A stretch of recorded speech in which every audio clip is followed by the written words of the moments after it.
Poštovani gledalci, 103 proizvoda ima Galenika fitofarmacija u oblasti zaštita bilja, od kojih će neki vrlo brzo biti registrovani u Evropskoj uniji. Prodavaće se u susednim zemljama, u Mađarskoj, Rumuniji, gde poljoprivrednici trenutno već inače dolaze preko granice da švercuju preparate jer su povoljniji, a odlično se pokazali. Neće biti šverca, nadamo se uskoro, nego će sve da bude legalno jer će biti registrovani proizvodi u Evropi. Ali pre te Evrope da vidimo šta se dešava kod nas. Imamo jednog sjajnog gosta, to mogu da kažem, čoveka, doktora Predraga Milovanovića, koji je i stručnjak i bavio se naukom i gazio po blatu kad treba se gazi po blatu i rezao grančice i sve ostalo. Dakle, sve je prošao i sve zna što se tiče voćarstva.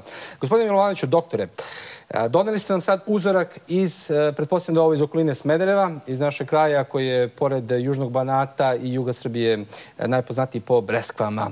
I to je pitanje za vas, šta raditi vezano za tafrinu. Pre 1, 2, 3 godine bilo je dosta problema, ljudi nisu na vreme oprskali. Da ih malo upozorimo da sad to krene kad treba. Da, ja ću samo da iskoristim minut vremena ako je na raspolaganju, da pozdravim vaše gledaoce, a naravno korisnike naših pesticida, da im zaželim srećnu proizvodnju, beričetnu godinu, kako bismo svi na kraju godine imali dobit od našeg rada. Također, ova godina je jubilej za Galeniku fitofarmaciju, slavimo 60 godina postojanja firme, zaista danas respektabilna firma sa preko 30% učešća prodaje pesticida na tržištu Srbije, što će reći da je svaki 3. litar ili kilogram pesticida koji se utroši iz naše fabrike. Dokaz kvaliteta, dokaz naših sposobnosti, kvaliteta sredstava, naravno, i ujedno povoljne cene. Što se tiče tafrine, odnosno aktualnih problema, naravno, stručna služba Galenike fitofarmacije i naravno svi naši zaposleni na terenu su svakog dana sa poljoprivrednim proizvođačima u nastojanju da nas ne iznenadi u principu ova vrlo jednostavna bolest.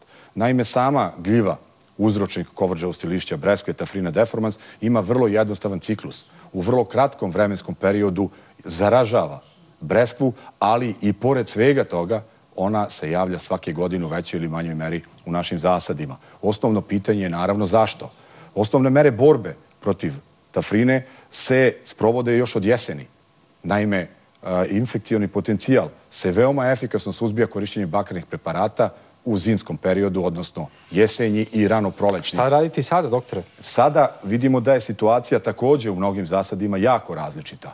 Odnosi se na samu ekspoziciju voćnjaka, znači da li su na višim područjima ili na nižim, na sortiment, naravno, neke kreću ranije, neke kasnije, tako da uniformna prognoza, odnosno uniformni tretman se ne može reći.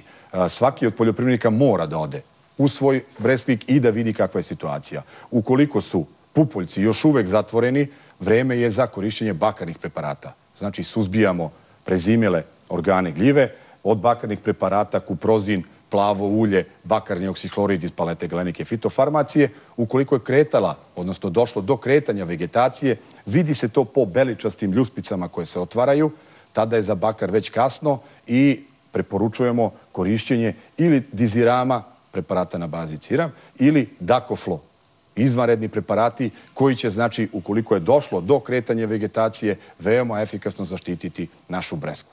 Ono što poljoprivrednici moraju da znaju, da je pojava zelene tačke, odnosno pojava mladih listića van pupoljaka, već kasno, da je do infekcije već došlo i tada moramo da računamo sa izvesnim procentom zaraženih pupoljaka. Dodatnu problematiku pravi i nejednako kretanje vršnih i bazalnih pupoljaka. Vršni pupoljci kreću 2 do 3 dana ranije u odnosu na bazalne. Tako da nije dovoljno odraditi samo jedan tretman, jer će prvi tretman u pucanju, odnosno u bubrenju vršnih pupoljaka dati zaštitu vršnih, a 2 do 3 dana nakon toga ponoviti. A s čime krenuti? Prvo sa diziramom ili sa dakoflom? Pazite, što se tiče delovanja dizirama i cirama, oni su apsolutno, znači, egal.